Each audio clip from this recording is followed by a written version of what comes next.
일명 관종 유튜버, 민폐 유튜버, 악마 유튜버 등으로 불리고 있는 존이 소말리의 참교육 영상이 현재 한국을 떠들썩하게 만들고 있습니다.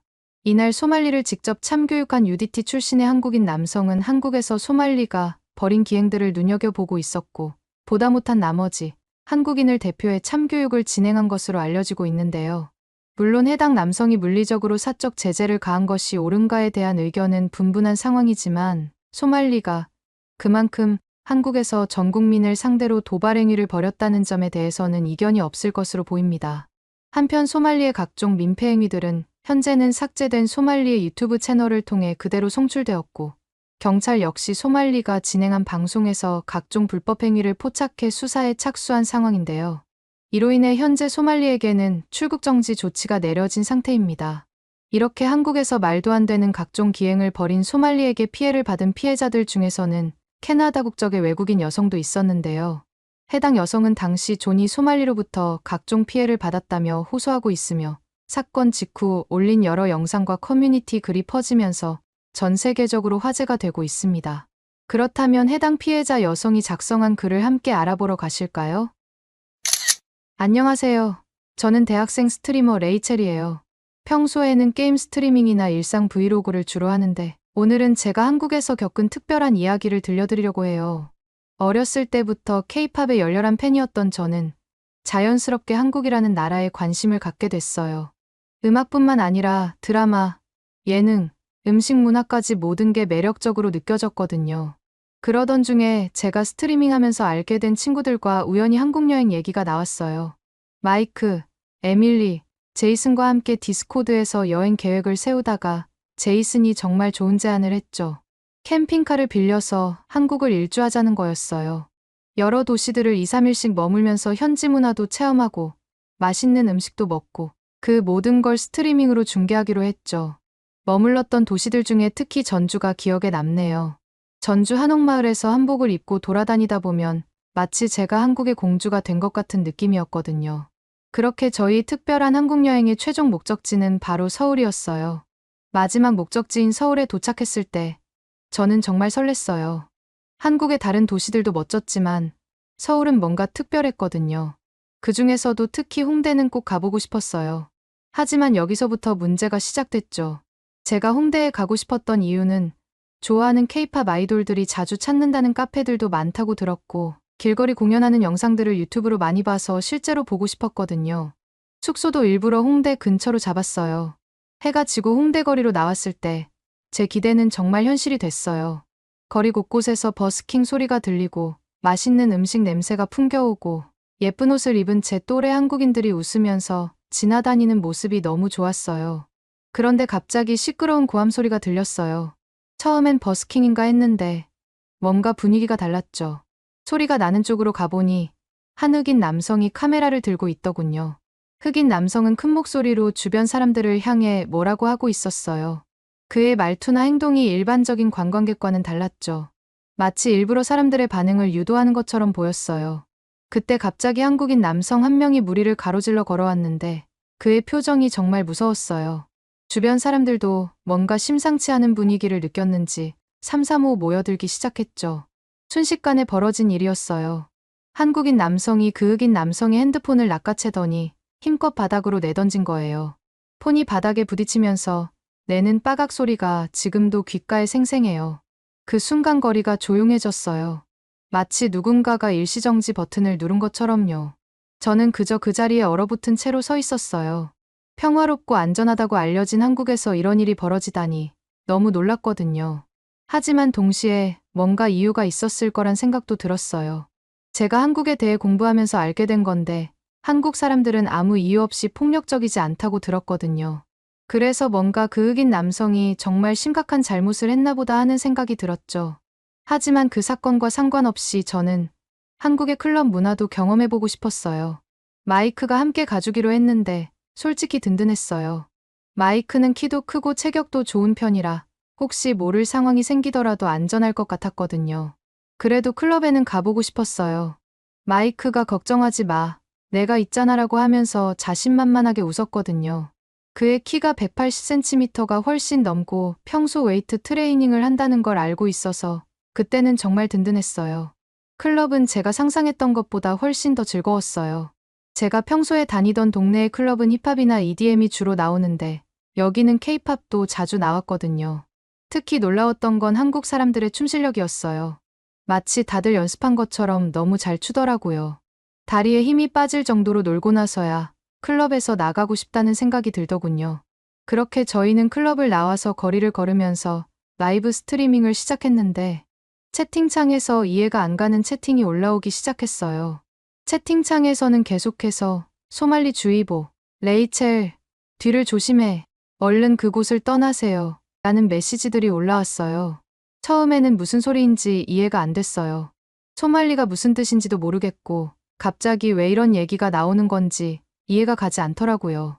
그때 제 뒤에서 영어로 된 목소리가 들렸어요. 돌아보니 2명의 흑인 남성이 서 있었는데 한 명은 핸드폰으로 저를 찍고 있었고 다른 한 명은 계속 제게 다가오려고 했어요. 처음에는 그냥 다른 스트리머인가 했어요. 홍대에는 외국인 스트리머들도 많다고 들었거든요. 그래서 저는 너도 스트리머냐고 친근하게 물었죠. 그러자 그들은 웃으면서 대화를 이어갔어요. 어디서 왔냐? 혼자냐? 한국에서 얼마나 있을 거냐 하고 말이에요. 처음에는 그냥 평범한 대화 같았어요. 하지만 점점 그들의 말투가 이상해지기 시작했어요. 너무 예쁘다면서 제 얼굴을 찍으려고 하고 갑자기 신체 부위에 대한 이야기를 하기 시작하더니 결국에는 자기들 호텔로 가자는 말까지 하는 거예요. 채팅창에서는 계속해서 도망가세요. 위험해요. 경고가 이어졌죠. 저는 그런 흑인 남성을 보며 그만하라고 너네가 하는 얘기들 하나도 재미없다고 단호하게 말했어요. 하지만 그들은 멈추지 않았어요. 오히려 더 가까이 다가오면서 우리랑 같이 놀면 재미없지 않을 거야 라고 하면서 제 팔을 잡으려고 했죠. 그때 마이크는 뭐라고 있었냐고요? 마이크는 그저 멀찍이 서서 어색하게 웃기만 하는 거예요. 그 상황을 보면서 정말 마이크에게 실망했죠. 조금이라도 이 상황을 말려주길 바랬거든요. 결국 저는 안 되겠다 싶어서 제가 들고 있던 음료수를 흑인 남자의 얼굴에 확 뿌렸어요. 순간 주변이 조용해졌고 그들도 잠시 멈칫했죠. 저는 그 틈을 타서 마이크 쪽으로 도망갔어요. 이후에 음료수를 맞은 그들이 잠시 사라졌을 때 정말 안도했어요. 이제 그만 돌아갈까 하는 생각도 했지만 방송을 보고 있는 시청자들에게 이런 모습을 보여주기는 싫었어요. 그래서 평소처럼 홍대거리를 소개하면서 걸어가야겠다고 생각했어요. 그런데 갑자기 등 뒤에서 발소리가 들렸어요. 돌아볼 새도 없이 차가운 액체가 제 얼굴 전체에 끼얹어졌어요. 그 순간의 충격이란 눈을 뜰 수가 없었어요. 숨을 쉴 때마다 강한 알코올 냄새가 코를 찔렀고 눈 안으로도 술이 들어가서 눈을 뜰 수 없을 정도로 너무 따가웠죠. 제 원피스는 완전히 망가졌어요. 한국에서 300달러나 주고 산 새 옷이었거든요. 하지만 그것보다 더 끔찍했던 건 제 얼굴이었어요. 2시간이나 공들여 한 메이크업이 전부 번져내렸고 속눈썹도 다 떨어져 나갔죠. 머리카락은 소주 냄새로 끈적거렸고 향수 냄새는 온데간데 없이 사라졌어요. 그 순간 정말 모욕감과 분노가 치밀어 올랐어요. 저는 그저 방송하면서 홍대의 아름다운 밤거리를 보여주고 싶었을 뿐인데 이렇게 망신을 당하다니요. 더군다나 옆에 있던 마이크는 어땠냐고요. 정말 그 모습을 잊을 수가 없더군요. 마이크는 그저 벽에 기대어 서서 어색하게 웃고만 있었거든요. 180cm의 키가 무색하게도 마이크는 마치 겁에 질린 토끼처럼 보였죠. 저는 떨리는 목소리로 내가 뭘 잘못해서 이러는 거냐고 너네들 미쳤냐고 소리쳤어요. 하지만 그 흑인들은 오히려 더 거칠어졌어요. 한 명이 제게 다가오면서 네가 먼저 시작했잖아 라고 소리치더니 갑자기 제 방송 장비를 향해 손을 뻗었어요.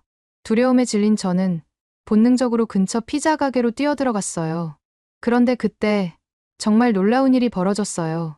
바로 옆 클럽에서 일하던 가드 한 명이 상황을 눈치챘는지 순식간에 달려와서 제 앞을 막아섰어요. 그 한국인 가드는 정말 인상적이었어요. 키도 크고 체격이 너무 좋았거든요. 팔에 근육이 티셔츠를 뚫고 나올 것처럼 보였고 눈빛은 마치 호랑이 같았어요. 그는 단 한마디의 말도 없이 그저 그 자리에 버티고 서 있는 것만으로도 위압감이 느껴졌죠.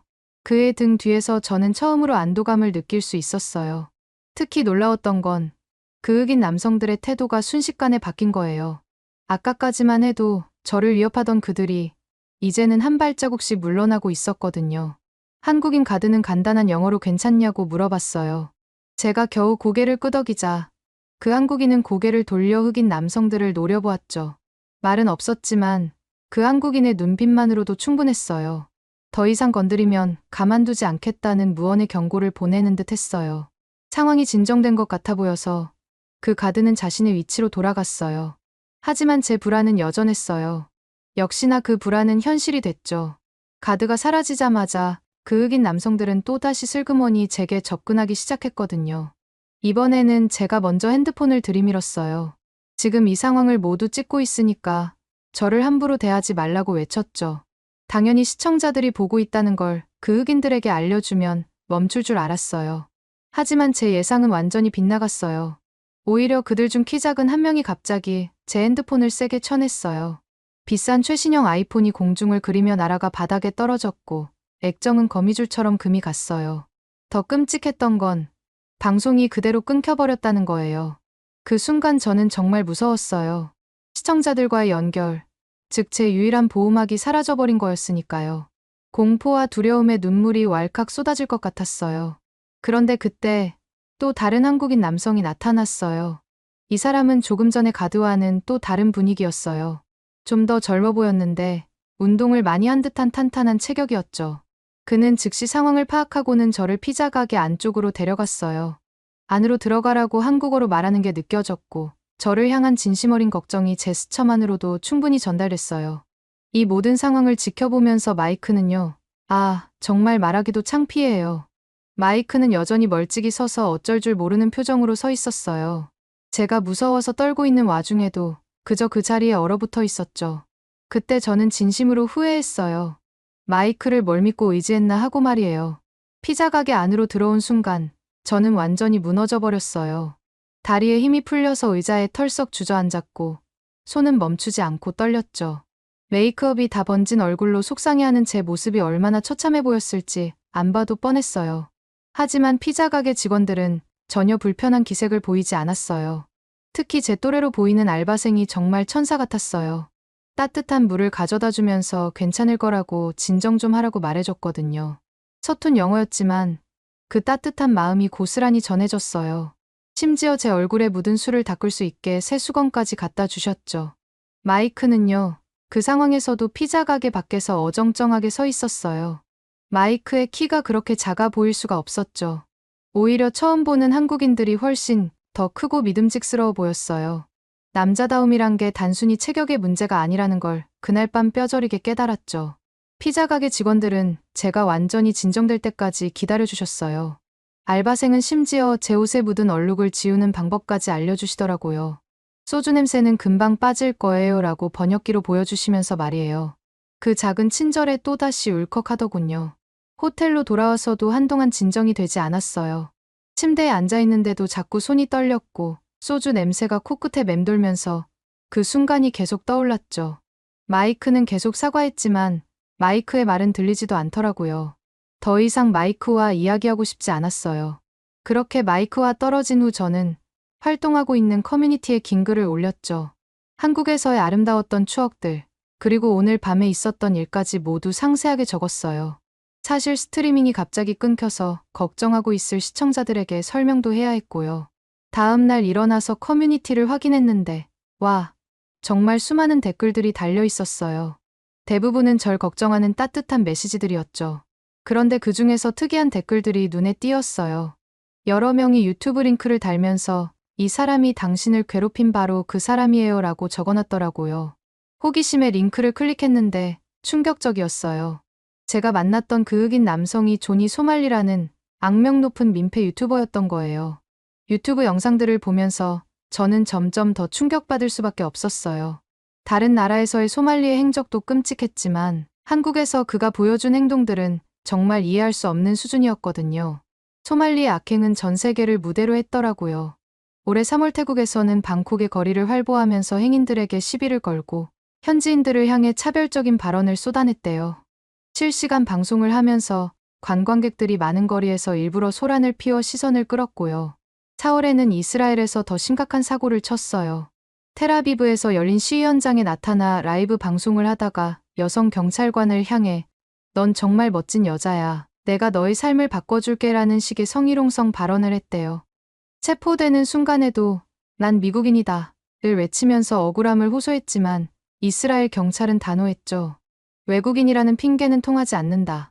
타국의 법을 존중하라며 엄중히 경고했다고 해요. 일본에서의 만행은 더 심각했어요. 도쿄 지하철에서 원폭 발언으로 승객들을 공포에 빠뜨렸을 때 유일하게 그를 제지한 건 한국계 미국인이었대요. 이 용감한 남성이 당신은 미국을 대표하는 사람이에요. 이런 행동은 다른 나라 사람들이 미국을 존중하지 않게 만들 뿐이에요 라고 지적하자 소말리는 오히려 한국전쟁 때 우리가 너희에게 뭘 해줬는지 잊었냐며 도발했다고 해요. 게다가 한국에서의 그의 행동은 정말 말도 안 되는 수준이었어요.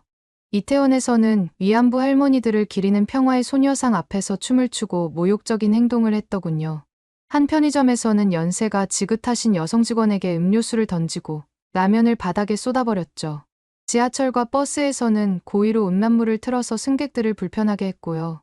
영상들을 보면서 가장 충격적이었던 건 소말리가 한국의 법과 공권력을 얼마나 우습게 여겼는지였어요. 문제가 생길 때마다 그는 미국 여권을 내밀면서 자기는 미국인이라는 걸 강하게 주장하더라고요. 마치 그게 모든 잘못을 덮을 수 있는 면죄부라도 되는 것처럼요. 하지만 한국인들은 달랐어요. 제가 본 영상 중에는 그가 홍대에서 여성을 괴롭히다가 한 남성에게 기습적으로 한 방 맞는 장면이 있었는데 그게 바로 제가 소말리를 마주쳤던 그날 봤던 장면이었던 거죠. 결국 화난 한국인들에게 쫓기던 소말리는 안 되겠는지 그가 그토록 무시하고 조롱하던 경찰에게 보호를 요청했더군요.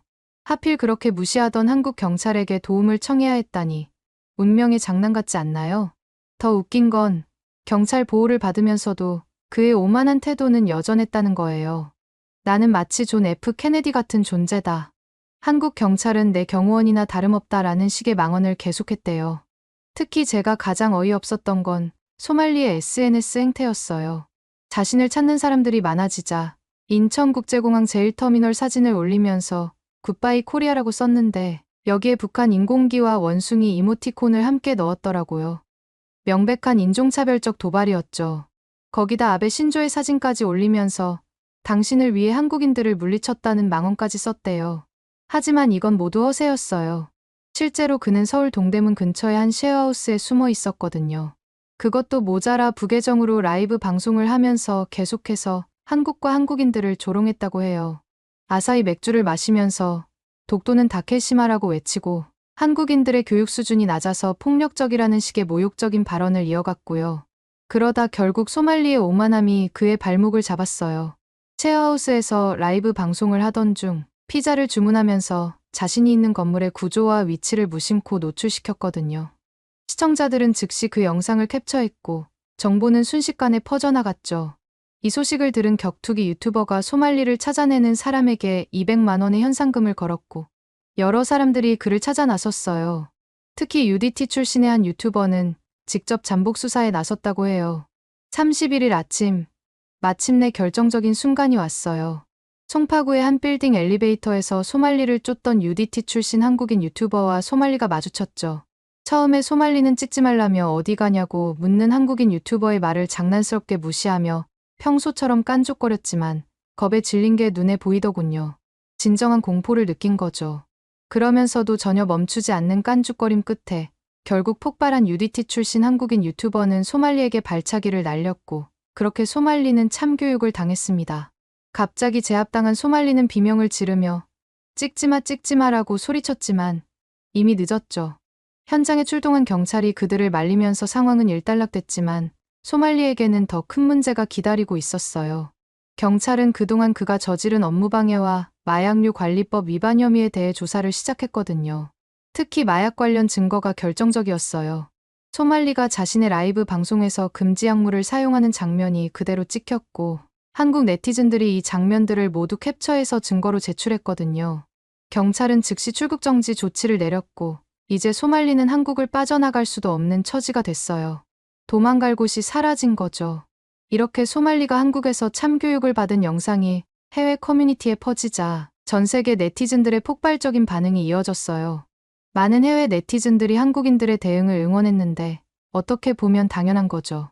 한국인들은 정말 친절하고 배려심 많은 사람들이지만 그들의 인내심을 시험하면 어떤 결과가 나오는지 이제 알게 됐겠지. 군대를 다녀온 한국 남자들을 건드린 게 최대의 실수였다. 이래서 한국이 세계에서 가장 안전한 나라 중 하나인 거야. 정의 구현에 망설임이 없거든 이라는 댓글들이 수만 개의 좋아요를 받았더라고요.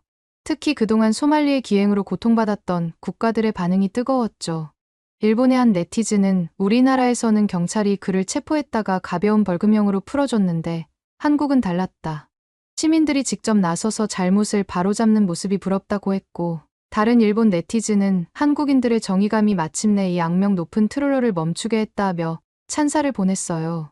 태국의 네티즌들도 방콕에서 그가 저지른 행패를 생각하면 정말 화가 나는데 한국인들이 우리의 분노까지 대신 풀어줬다. 이제 그는 아시아에서 더 이상 설 자리가 없을 것이라며 통쾌해했죠.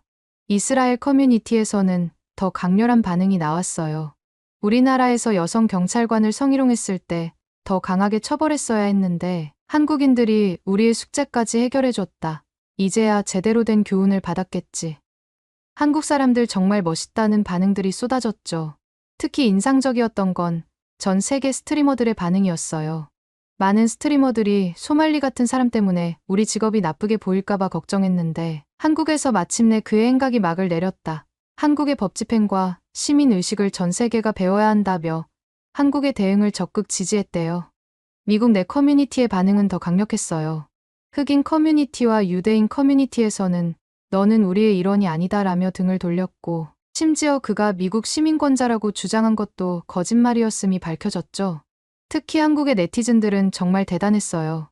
FBI도 울고 갈 정도로 철저하게 소말리의 거짓말을 파헤치고 증거를 수집했거든요. 그의 본명이 램지 칼리드 이스마엘이라는 것, 미국 시민권자가 아닌 영주권자라는 것, 심지어 과거의 범죄 이력까지 모두 찾아냈어요.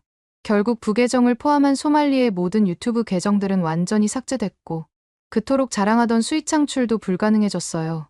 더 이상 한국을 조롱하며 돈을 벌 수 없게 된 거죠.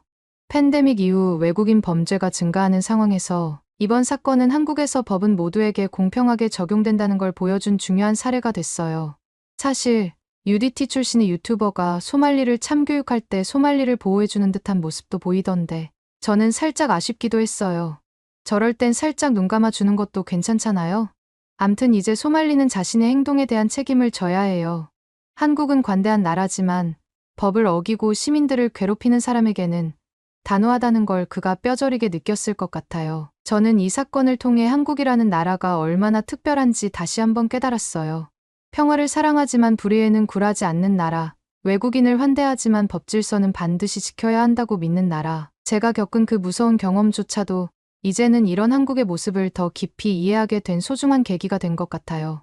그래서 그러는데 여러분들은 소말리가 어떤 처벌을 받아야 한다고 생각하시나요? 오늘의 사연은 어떠셨나요? 오늘의 사연이 마음에 드셨다면 좋아요만 한번 눌러주세요. 1초밖에 안 걸리지만 좋아요를 한번 눌러주시면 더 좋은 사연을 소개해드리는데 큰 힘이 된답니다. 긴 영상 시청해주셔서 감사합니다. 오늘도 행복한 하루 보내세요.